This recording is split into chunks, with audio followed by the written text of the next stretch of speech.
Practice makes man perfect. ये sentence, ये slogan, ये लाइन, ये थॉट जिस किसी ने भी बताया ना भाई, ये बहुत ही ज्यादा इम्पैक्टफुल है। आप लोगों को लगता होगा ना कि भाई ये सिर्फ एक थॉट है, क्या बोल रहा है भाई, प्रैक्टिस मेक्स मैन परफेक्ट।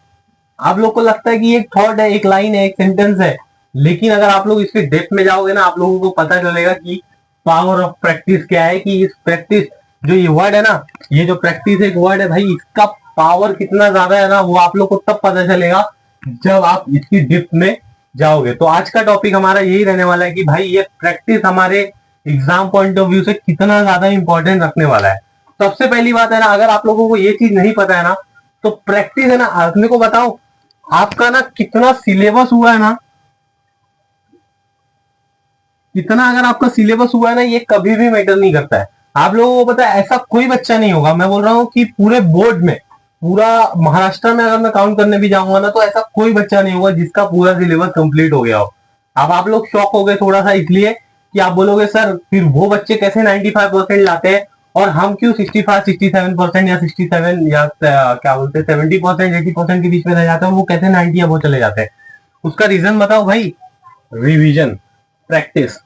आप लोग एक चीज नहीं करते हो, आप कहां पे लगे हुए, आपका सिलेबस खत्म करने पे, और वहीं पे जो आपके कंपेटिटर थे ना, वो आपका रिवीजन और आपकी प्रैक्टिस शुरू कर दिया उन्होंने। ठीक है, उनकी प्रैक्टिस, उनका रिवीजन ही उनके लिए, उनका जो एग्जाम पॉइंट ऑफ व्यू से उनके लिए मार्क्स स्कोरिंग होता है। क्या होता है भाई, वो रिवीजन सबसे मेन, अगर कोई इंपॉर्टेंस रोल प्ले करता है ना आपके एग्जाम में, मार्क्स में, वो क्या करता है मालूम है क्या, रिवीजन और प्रैक्टिस। ये दो चीज ऐसी है ना भाई कि जितना ज्यादा अगर आप करोगे ना, उतना ज्यादा इंप्रूवमेंट आपके अंदर आता जाएगा। सबसे पहली बात है ना कि ये प्रैक्टिस ऐसी चीज है ना भाई, प्रैक्टिस ऐसी चीज है ना जो आपकी स्किल्स को क्या करती है, इंप्रूव करती है। यहाँ पर मैं आपको यही बता रहा हूँ कि भाई आपकी प्रैक्टिस आपको बहुत ज्यादा ये करने वाली है, इंप्रूव करने वाली है आपकी स्किल्स को। सेकंड भाई, ठीक है ना भाई, आप कोई भी टॉपिक को अगर आप रेगुलरली प्रैक्टिस कर रहे हो, उसका रिवीजन अगर प्रॉपरली कर रहे हो ना, तो आप सभी को एक चीज समझ में आ जाता है कि भाई वो टॉपिक किसके ऊपर है, और आपका कॉन्फिडेंस है ना वो बूस्ट हो जाता है अंदर से कि यार इसको तो मैं कर ही दूंगा। जब आप उस पॉइंट ऑफ व्यू से पहुंच जाते हो ना कि आपकी प्रैक्टिस इतनी ज्यादा लेवल पर होती है कि आप किसी भी चीज को, फॉर एग्जाम्पल वो चीज अगर सही भी चल रही है तो आप उसको बता सकते हो कि उसके अंदर मिस्टेक क्या हुई है। तो आज मैं इसी चीज के ऊपर आपको एक सभी को एग्जांपल देता हूं कि यहाँ पर क्या आप लोगों को ये पता लगता है। फॉर एग्जाम्पल अगर आप मेरे को बताऊं कि प्रैक्टिस आपके लिए कितना ज्यादा इंपॉर्टेंस रखती है, ये आपको मैं इस वीडियो में बताने वाला हूँ। कैसी इंपॉर्टेंस रखती है प्रैक्टिस, पहले देख लेते हैं ना भाई कि जो हमारा प्रैक्टिस है ना, ये एक एग्जाम पॉइंट ऑफ व्यू से हम लोग के लिए बहुत ज्यादा इंपैक्टफुल रहने वाला है। और वो क्यों रहने वाला है आप लोग को पता है? अगर आप सभी को पता नहीं होगा ना, तो हमारी हॉकी टीम के, वैसे तो आप सभी को पता है क्योंकि फिफ्थ स्टैंडर्ड में हमारे लिए एक बहुत ज्यादा इंपॉर्टेंट चैप्टर था इंग्लिश के अंदर, जो अगर आप सभी ने पढ़ा होगा, आप सभी को याद होगा, द हॉकी करके, वहां पर एक नाम आया था।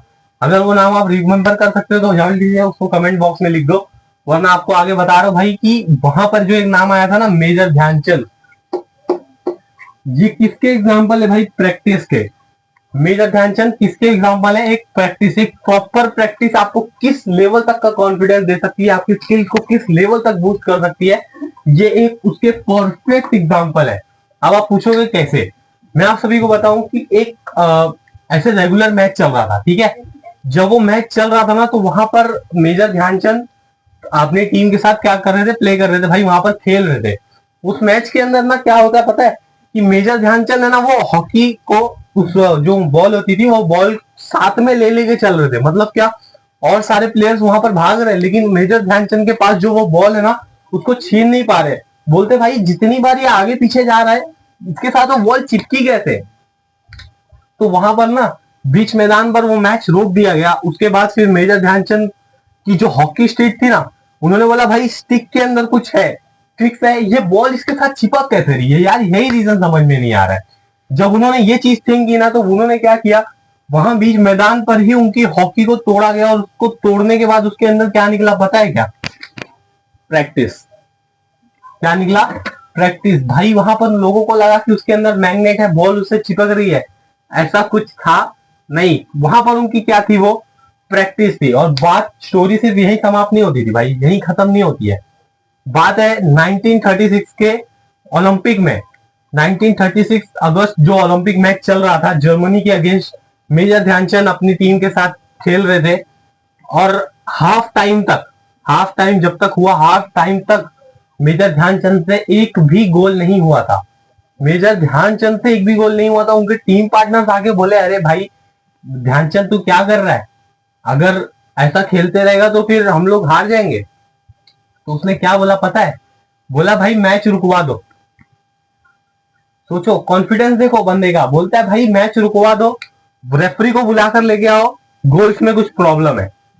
तो वहां पर उनके जो टीम पार्टनर्स थे ना, वो बहुत ज्यादा शॉक हो गए। अब क्यों शॉक हो गए?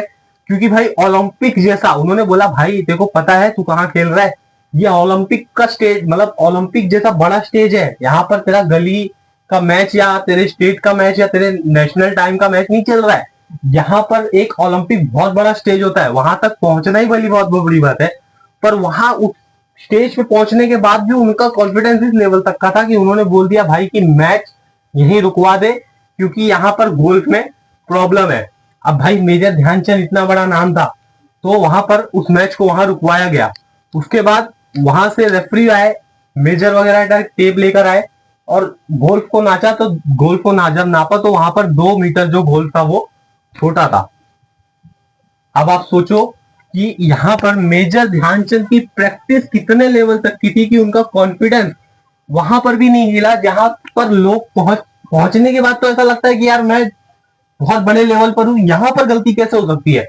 लेकिन वो प्रैक्टिस उनकी इतनी हद तक थी ना भाई, कि उस लेवल पर पहुंचने के बाद भी ना उनको ये चीज कंफर्म थी कि भाई मेरे से गलती हो नहीं सकती है। और जब आप प्रैक्टिस करते हो, जब आप रिवीजन करते हो ना, तो ये एटीट्यूड आपके अंदर ऑटोमेटिक डेवलप हो जाता है। और यहाँ पर ना सिर्फ ये एक नाम नहीं है, अपने पास ना बहुत सारे ऐसे एग्जाम्पल्स पड़े हुए हैं। अगर आप क्रिकेट की दुनिया में देखने जाओगे तो भाई आप सचिन तेंदुलकर को देख सकते हो, विराट कोहली को देख सकते हो, भाई n number of the examples है। फुटबॉल में अगर जाओगे तो सुनील छेत्री को देख सकते हो। मतलब क्या यहाँ पर ना आपकी प्रैक्टिस क्या कर रही थी, वहां पर उसकी की प्रैक्टिस इतनी ज्यादा लेवल पर थी कि भाई ओलंपिक जैसे बड़े मैच में वहां पर ना प्लेयर्स का दिमाग ही नहीं काम करता है। वहां पर भी उन्होंने ये चीज बता दी कि भाई गोल्फ में प्रॉब्लम है, मेरे मतलब मेरे खेलने में प्रॉब्लम नहीं है। ठीक है, तो आप सभी को ना भी ये चीज थोड़ा सा समझ के लेना चाहिए कि आपके एग्जाम जिस तरह से नजदीक आते जा रहे हैं। अगर आप सभी को पता है ना भाई कि जो 12th महाराष्ट्र बोर्ड के 10 फरवरी से उनका एग्जाम है, और जो 10th में भाई उनका थोड़ा सा पीछे होगा, 28 या 1 मार्च से भी उनका एग्जाम चालू होता होगा। ठीक है, तो कुल मिला जुला के ना दोनों के पास, एक के पास 58 डेज 12 वालों के लिए भाई, और जो 10th वाले हैं उनके लिए भी 60 to 62 डेज है। मतलब 10-15 दिन का फर्क है दोनों के एग्जाम में। तो आप लोगों को ना भाई अपनी प्रैक्टिस पे ज्यादा ध्यान देने का। ठीक है, मॉक टेस्ट जो आपका जो ये रहेगा, क्वेश्चन पेपर्स होंगे, पास्ट ईयर पीवाईक्यूज होंगे, उनको ज्यादा से ज्यादा सॉल्व करने की कोशिश कीजिए। या आप लोग है ना, आप लोग सबसे ज्यादा इस चीज पे फोकस करो कि भाई आप प्रैक्टिस करो ज्यादा से ज्यादा। प्रैक्टिस करने की बजाय बच्चे क्या करते हैं, सिलेबस कंप्लीट करने के पीछे पड़े होते हैं, और आपका ना सिलेबस कंप्लीट करने की वजह से आपकी प्रैक्टिस भी नहीं हो पाती है, और वहां पर आप लोग चूक कर जाते हो, जो कि आपके जो टॉपर स्टूडेंट होते हैं वो नहीं करते हैं। यही रीजन है कि वो 90% लाते हैं और आप 65% पे रह जाते हो। तो मैं चाहता हूं कि इस बार आप 65% नहीं, वो 90% का टारगेट टच करके दिखाओ। तो आप लोग ज्यादा से ज्यादा प्रैक्टिस पे अपने ध्यान दो, रिवीजन करना चालू करो। सिलेबस जितना हुआ है ना भाई, ऑलमोस्ट सबका ही सिलेबस डन हो जाता है, बट आप लोगों की प्रैक्टिस नहीं हो रही थी, इस वजह से आपको लगता है कि भाई मेरा सिलेबस खत्म हुआ नहीं है। तो उम्मीद कर रहा हूँ कि आप सभी को ये प्रैक्टिस का जो सेशन था हमारा भाई, ये प्रैक्टिस से रिलेटेड जो वीडियो थी वो पसंद आई होगी। मिलते हैं आप सभी को नेक्स्ट लेक्चर वीडियो में। तब तक के लिए हमारे इस चैनल को लाइक कीजिए, सब्सक्राइब कीजिए और ज्यादा से ज्यादा अपने दोस्तों में शेयर कीजिए। उम्मीद कर रहा हूँ कि आप सभी को ये वीडियो अच्छी लगेगी। तब तक के लिए जय हिंद, जय भारत।